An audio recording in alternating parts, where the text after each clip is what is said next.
Bismillahirrahmanirrahim. Alhamdulillah. Alhamdulillahilladzi faddala bani Adam bil ilmi wal amali ala jamil alam. Wassalatu wassalamu ala Muhammadin sayyidil arabi wal ajam wa ala alihi wa sahbihi ya nabil ulum wal hikam.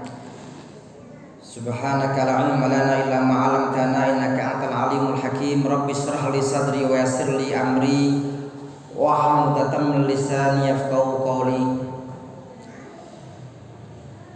Amma ba'du. Ayyuhal hadirun wal hadirat rahimani wa rahimakumullah. Jamaah pengajian Masjid Tafsirul Jalalain Masjid Nur Huda Bulak Rejo Karangasem. Bulak Indah. Bulak Indah Karangasem, Laweyan, Surakarta, Jawa Tengah. Marilah yang pertama kita panjatkan syukur kehadirat Allah Subhanahu wa taala atas segala limpahan nikmatnya yang kita rasakan sampai hari ini, dan salah satu nikmat itu adalah nikmat dipertemukan kembali dalam majelis ilmu, yaitu tadabbur Al-Qur'an Karim, tafsir Al-Qur'an Karim, yang insyaallah malam ini kita sampai pada edisi yang ke-53. Dan insyaallah mulai edisi hari ini, sebelum saya mulai untuk tafsir, nanti kita akan perdengarkan tasmi dulu ya.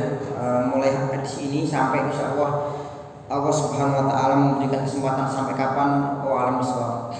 Monggo yang membawa mushafnya bisa dibuka juz 1 Al-Fatihah dan Al-Baqarah ayat 1 sampai 24. Al-Fatihah ditambah Al-Baqarah 1 sampai 24 ya. Kita mulai. A'udzu billahi minasy syaithanir rajim. Bismillahirrahmanirrahim.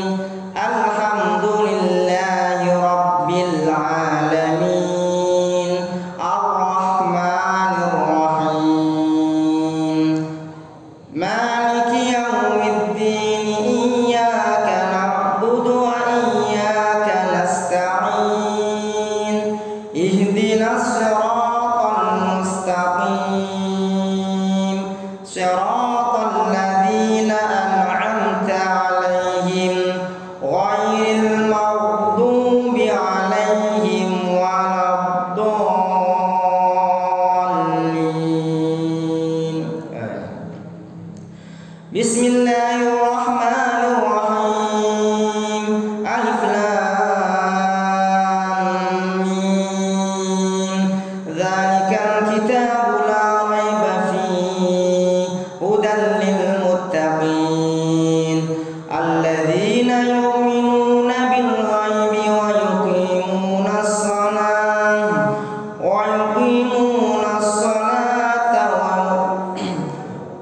alladzina yu'minuna bil ghaibi wa yuqimunas salata wa mimma razaqnahum yunfiqun walladzina yu'minuna bima unzila ilaika wa ma unzila min qablik wa bil akhirati hum yuqinun ulaika ala hudan min rabbihim wa ulaika humul muflihun.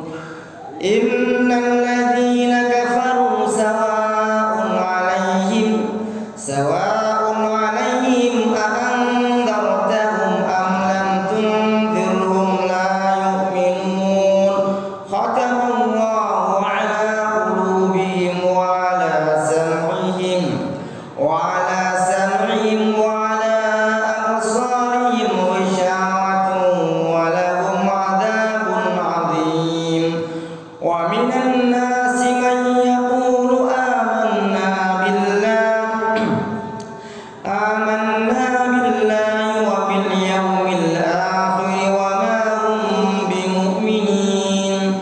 Yukhadi'una Allah walladzina amanu wa ma yakhda'una illa anfusahum wa ma yash'urun. Fi qulubihim maradun fazadahumullahu maradan wa lahum 'adzabun alim bima kanu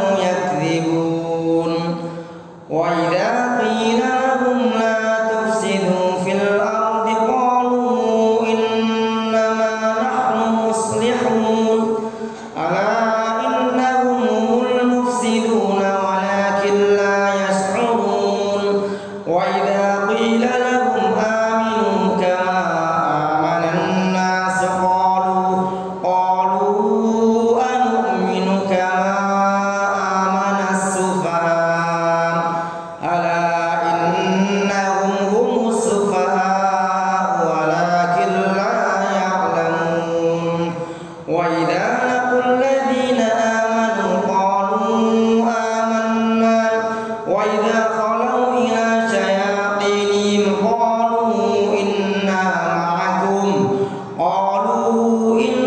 ma'akum innama nahnu mustahzi'un Allahu yastahzi'u bihim wa yamudduhum fi tughyanihim ya'mahun ulaika alladhina ishtaraw ad-dalalata bil huda fama rabihat tijaratuhum wa ma kanu muhtadin mathaluhum kamathali alladhi istawqada nara falamma adaa'at ma hawlahu dhahaba Allahu binurihim wa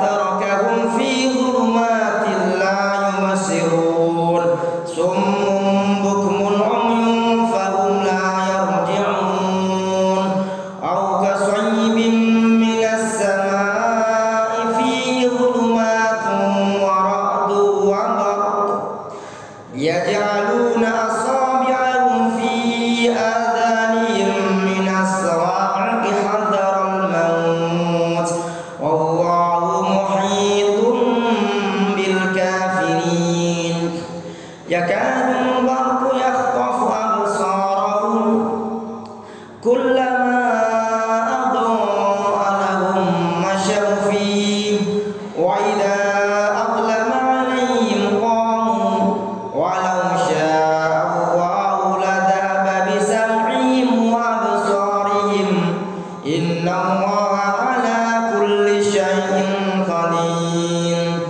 ya ayyuhan nas u'budu rabbakum alladhi khalaqakum walladzina min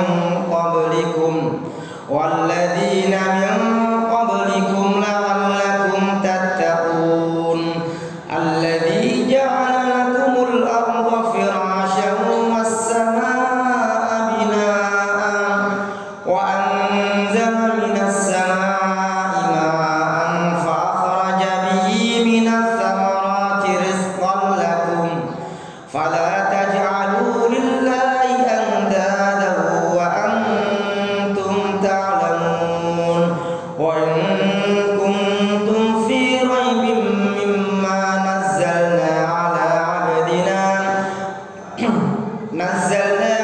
'abdina fa'tu bi suratin min mithlihi wad'u shuhada'akum min dunillahi in kuntum sadiqin fa in lam taf'alu wa lan taf'alu fattaqun nar allati waquduha an-nas wal hijarah u'iddat lil kafirin wa bashiril ladina amanu wa 'amilus salihati anna lahum jannatin tajri min tahtihal anhar kullama ruziqu minha min thamaratir rizqan qalu hadha alladhi ruziqna min qablu wa utu bihi mutashabihan wa lahum fiha azwajun mutahharatun wa hum fiha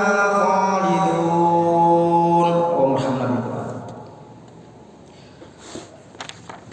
Bismillahirrahmanirrahim. Mari kita buka ayat yang ke-279. Fa'in lam taf'alu fa'adhanu biharbin minallahi wa rasulih. Pertemuan yang kemarin, pada pekan kemarin kita membahas mengenai Allah Subhanahu wa taala melarang secara totalitas kepada orang beriman untuk melarang dari mengambil riba. Maka ayat 279 ini ancamannya. Fa'in lam taf'alu, seandainya kalian tidak melakukan, artinya melakukan tafsirnya ma'amrtum bihi, seandainya kalian tidak melakukan yang diperintahkan pada kalian, fa'danu biharbin minallahi wa rasulih, maka ketahuilah biharbin minallahi wa rasulih, akan datangnya perang dari Allah dan Rasulnya. Artinya kalau kalian masih makan riba setelah Al-Quran turun melarang riba kepada kalian, maka ketahuilah bahwa Allah dan Rasulnya akan melawan kalian, akan memerangi kalian. Ini sangat tegas ya. Ancaman bagi mereka yang memakan riba akan diperangi Allah dan Rasulnya. Wa in tubtum falakum ru'usu amwalikum. Dan jika kalian bertaubat, maka tanda tobatnya adalah falakum ru'usu amwalikum. Maka bagi kalian ru'usu amwalikum, kalau mana asalnya nih kepala harta atau modal. Maka bagi kalian modal harta kalian, silakan diambil modalnya. Misalkan kalian meminjamkan 100 juta dan dulunya sebelum ada larangan riba atau mengetahui larangan riba itu bunganya 2% tiap bulan misalkan ya, maka mulai hari ini ambillah modalnya saja dan ribanya jangan diambil. La tadlimuna wa la tudlamun. Kalian janganlah atau tidak mendolimi, artinya mendolimi menambah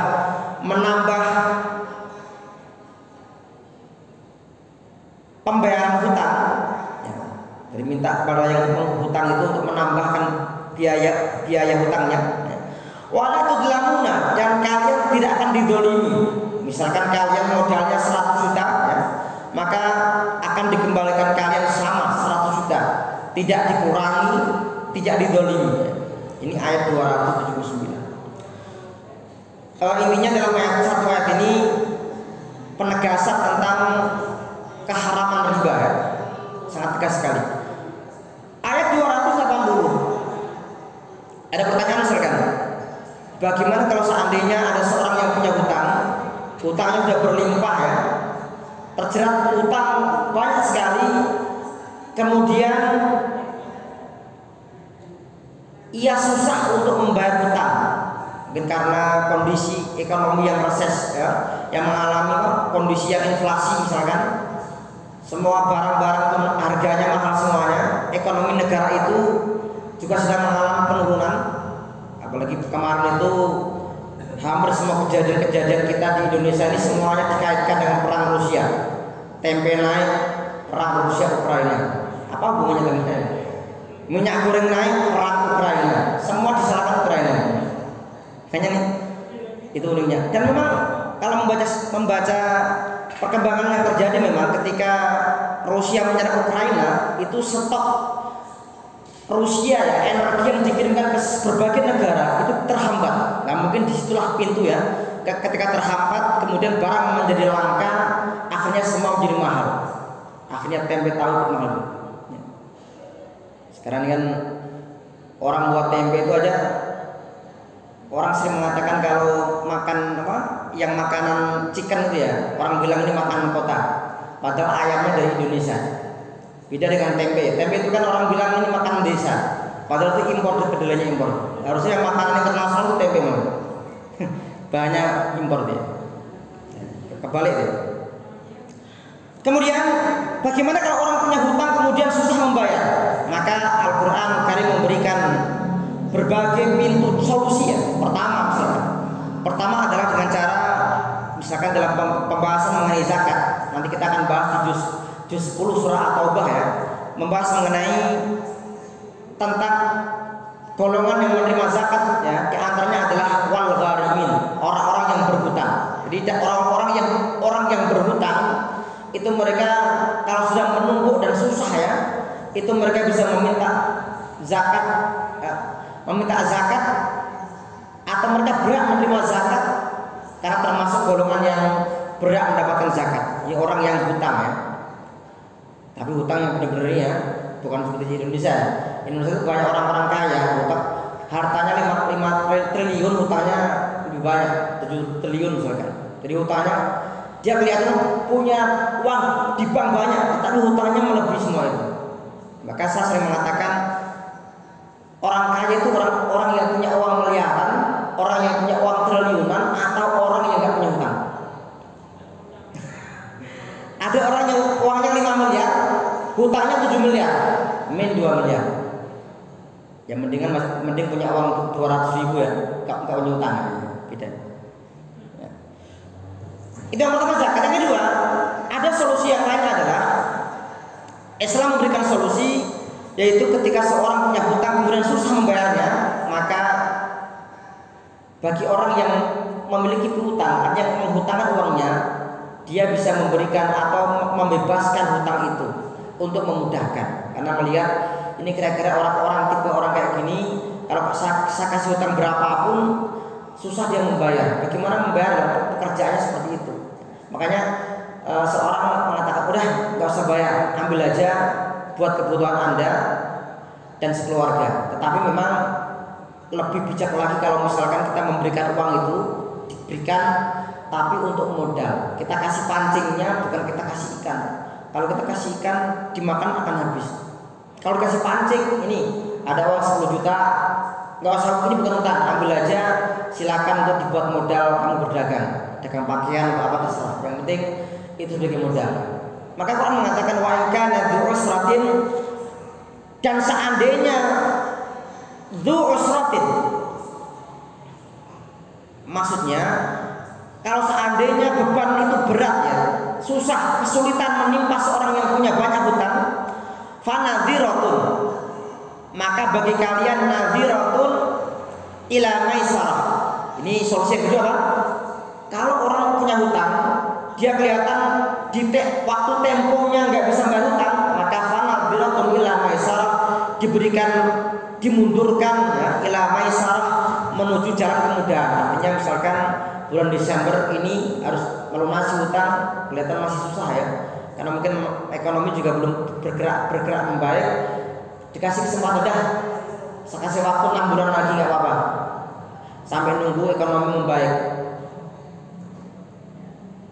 Ila maisar, tetapi ada yang lebih, solusi yang ketiga. Pertama tadi apa? Zakat. Yang kedua tadi apa? Dengan diberikan tangguh hutangnya, diberikan kesempatan memundurkan tempo membayar hutang. Yang ketiga adalah dengan membebaskan hutang. Quran mengatakan wa an tasaddaqu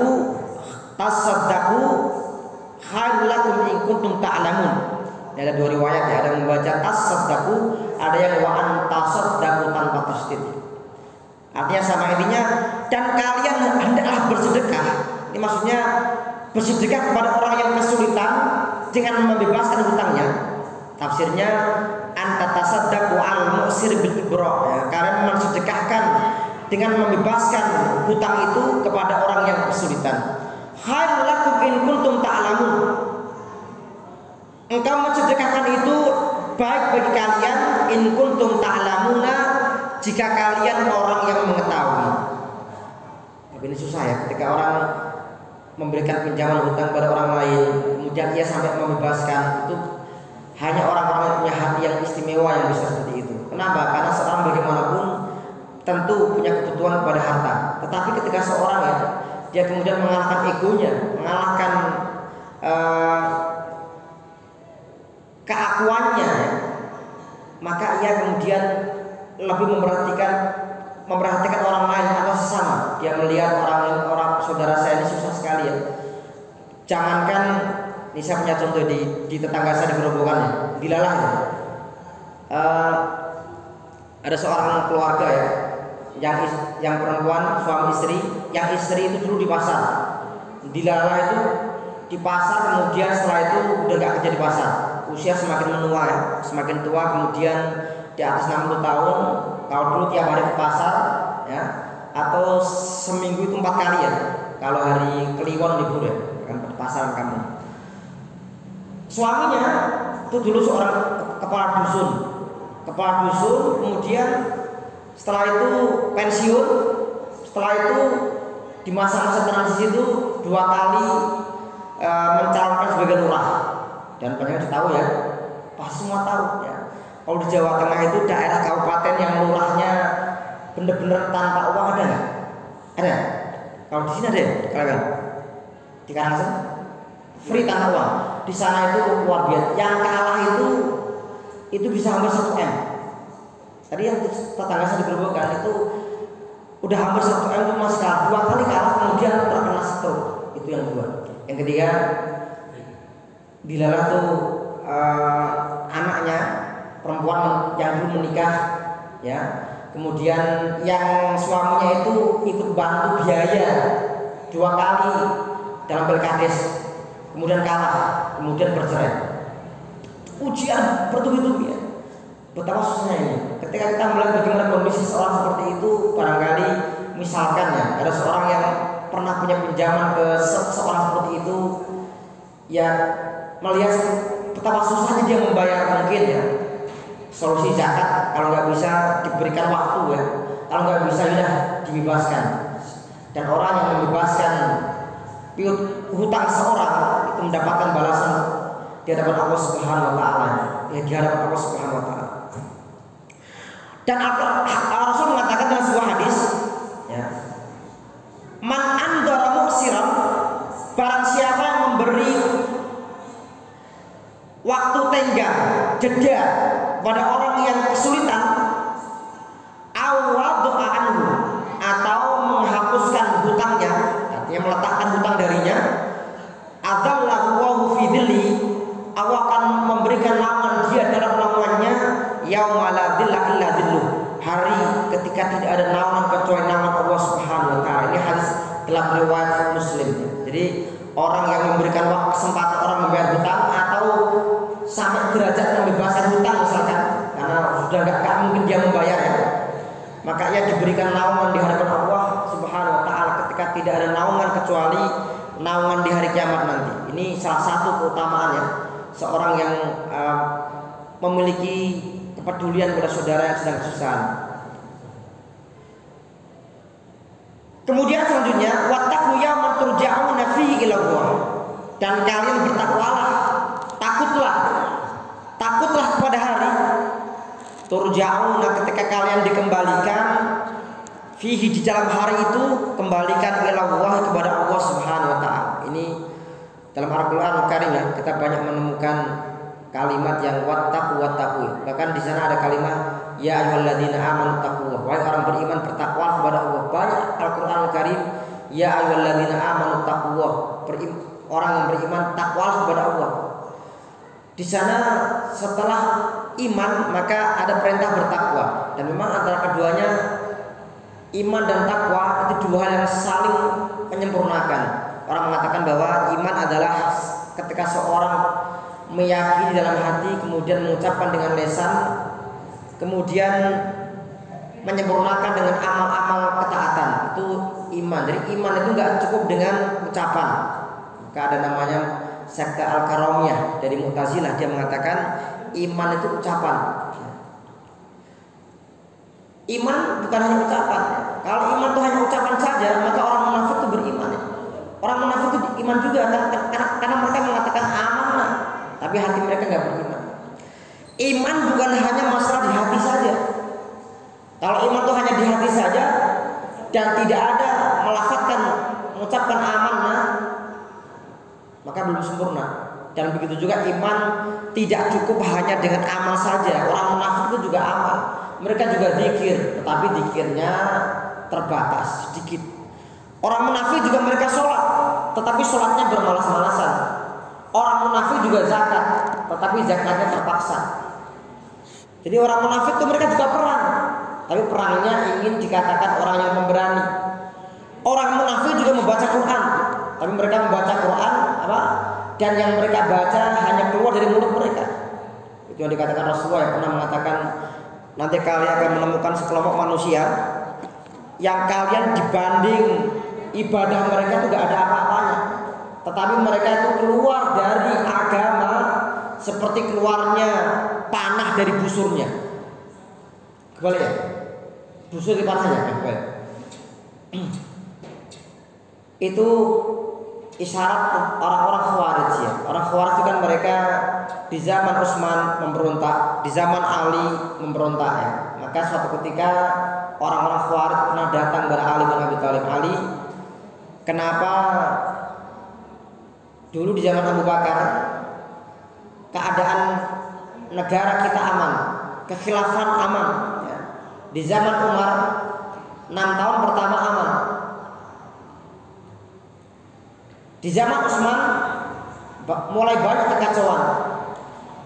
Di zaman kamu semakin kacau, Ali. Kenapa di zaman ente kok banyak kekacauan?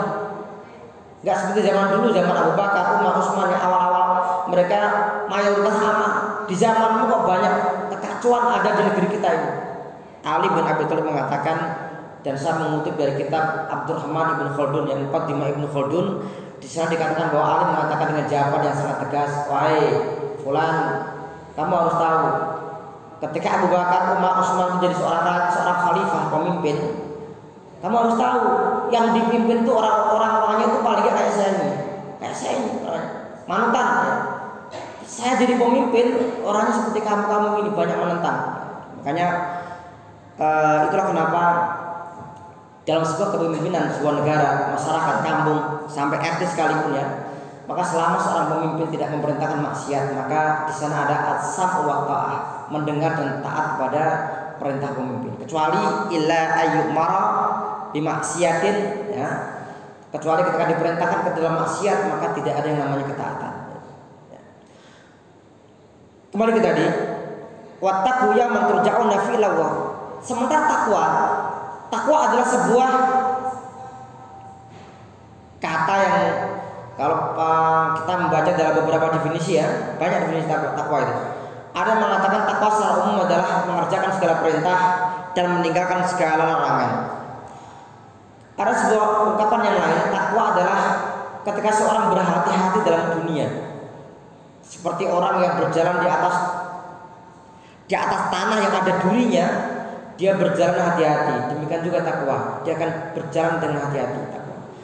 Ada juga yang mengatakan seperti Abdullah bin Mas'ud bahwa takwa adalah, beliau mengatakan al-imanu bitanzil, al-khawfu minal jalil, takut kepada Allah, wal iman bitanzil, iman kepada Al-Qur'an, wal qana'atu bil qalil, qanaah kepada yang sedikit, dan wal isti'dad liyaumir rahil, mempersiapkan hari perpisahan atau hari kematian. Jadi intinya iman dan takwa ini dua hal yang sangat-sangat saling terkaitan, sehingga Al-Quran mengatakan watazawwadu fa inna khairaz zadi taqwa. Kalian berbekallah karena sebaik-baik bekal adalah takwa. Maka dalam ayat ini setelah Allah Subhanahu wa taala menyebutkan tentang beberapa hal terkait syariat ya, tentang salat, tentang puasa, perang, kemudian tentang banyak masalah talak dan lain-lain, termasuk dalam masalah di sini masalah pengharaman riba ya. Maka pintu seorang ketika mudah menerima ya, bisa menerima semua itu adalah dengan ketakwaan. Maka Quran mengatakan wattaqu, bertakwalah kalian yauman, hari turja'una fihi ila Allah. Kalian semua dikembalikan pada hari itu, dikembalikan kepada Allah. Tsumma tuwaffa kullu nafsin ma kasabat. Kemudian setiap jiwa itu tuwaffa, diberikan balasan ma kasabat, apa yang telah dia lakukan. Artinya kebaikan akan dibalas kebaikan dan akan dilihat Allah, dan keburukan akan dibalas dan juga akan dilihat Allah Subhanahu wa taala. Wa hum la yudlamun, dan mereka tidak akan didolimi. Artinya didolimi ini tidak mungkin kebaikan mereka dikurangi atau keburukan mereka ditambahkan, karena semua akan dibalas sesuai dengan amal perbuatan mereka. Demikian untuk ayat selanjutnya tidak perlu kita sampaikan karena ini ayat yang panjang ya. Ayat 283 itu 282 ya. Ini ayat terpanjang dalam Al-Qur'an Al-Karim, ada 15 halaman ya. 15 baris ya, atau satu halaman. Sehingga kalau kita baca sekarang mungkin barangkali waktunya nabrak sampai jam berapa? Jam 7:30 mungkin. Karena banyak sekali satu halaman. Semoga Allah memudahkan kita semuanya bisa berkumpul lagi di pertemuan akan datang, dan semoga dimudahkan segala urusan kita. Allah berikan kepada keluarga kita semuanya, bangsa kita, umat ini diberikan kemudahan untuk taat ya, kemudahan untuk bersyukur dan beribadah kepada Allah Subhanahu wa taala. Aku qouli hadza astaghfirullah li wa lakum, jazakumullahu katsiran. Mohon maaf jika banyak kekurangan. Wassalamualaikum warahmatullahi wabarakatuh.